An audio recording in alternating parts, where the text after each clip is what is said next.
நமஸ்காரம். Thank you. Subscribe பண்ணுங்க, share பண்ணுங்க. நான் வந்து பசுமஞ்சள் போகா புலாவ் போட்டிருக்கேன். இப்போ வந்து தக்காளி புலாவ் போகா பண்ண போகிறேன். தக்காளி அவல் பண்ண போகிறேன், தக்காளி சாதம் மாதிரி. ஆனால் நீங்கள் வாங்கும்போது தட்டை அவல் வாங்கிடாதீங்க, நல்லா கெட்டி அவல் வாங்குங்க. வாங்கிட்டு பண்ணுறதுக்கு முன்னாடி இதை அலசி வச்சுட்டா போதும், ஊற வைக்க வேண்டாம் 10 நிமிஷம். ஏன்னா இதில் தக்காளி உள்ள ஜூஸில் வந்து இது வேந்துடும் மூடி வைக்கும்போது. இப்போ இதில் ஹீட் பண்ணிட்டுருக்கேன்.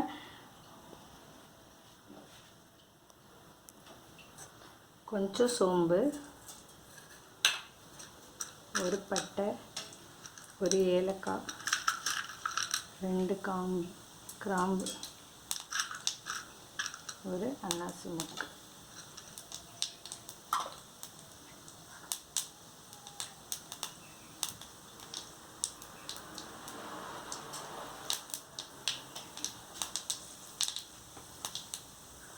இதில் கொஞ்சம் வெங்காயம்,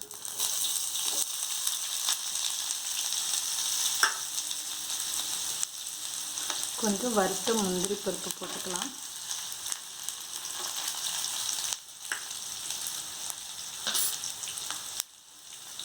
கொஞ்சம் இஞ்சி பூண்டு பேஸ்ட்டு,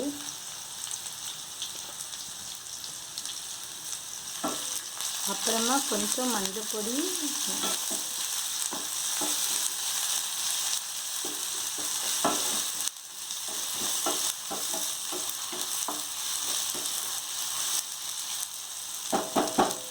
தக்காளி பழம், ஒரு பச்சை மிளகாய்,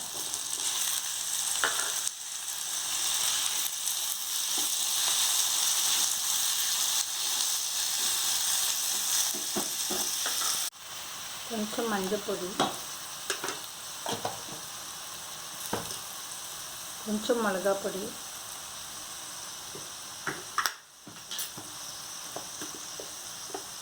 தேவையான சால்ட்டு,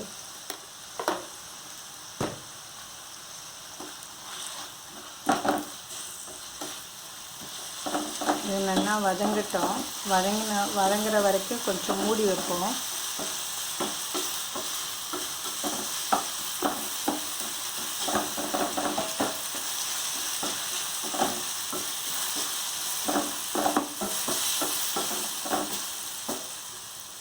இது கொஞ்ச நாள் மூடி வைப்போம். எடுத்துடலாம். இந்த மாதிரி தக்காளி நல்லா மசிஞ்சிருக்கும்.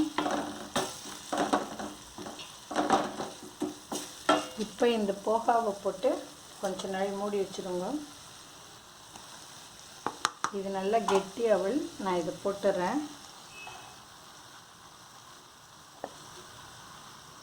இந்த மாதிரி பண்ணி சாப்பிட்டோன்னா சாஃப்டாக இருக்கும். எவ்வளோ வேணாலும் சாப்பிட்லாம். அவல் உப்புமா.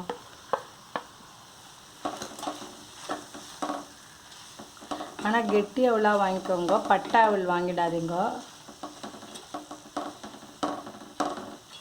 இது சிம்மில் வச்சு கொஞ்ச நாள் மூடி வைக்கணும்.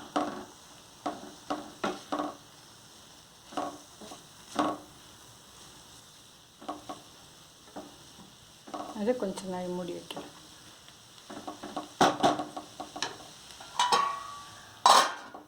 நான் இப்போ எடுத்துடலாம்.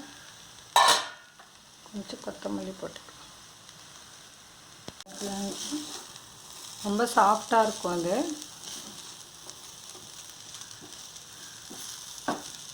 தக்காளி சாதம் மாதிரி.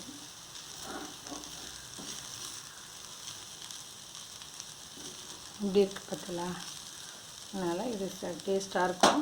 பசங்க சீக்கிரமாக விரும்பி சாப்பிட்டுடும். அவல் உடம்புக்கு நல்லது. நான் இப்போ இதை எடுத்து இந்த இதில் காமிக்கிறேன். தக்காளி அவல் பண்ணியிருக்கேன். தக்காளி போக கொஞ்சம் முந்திரி பருப்பு போட்டுறேன், வறுத்த முந்திரி பருப்பு. தேங்க்யூ. பண்ணி பாருங்கள். Thank you.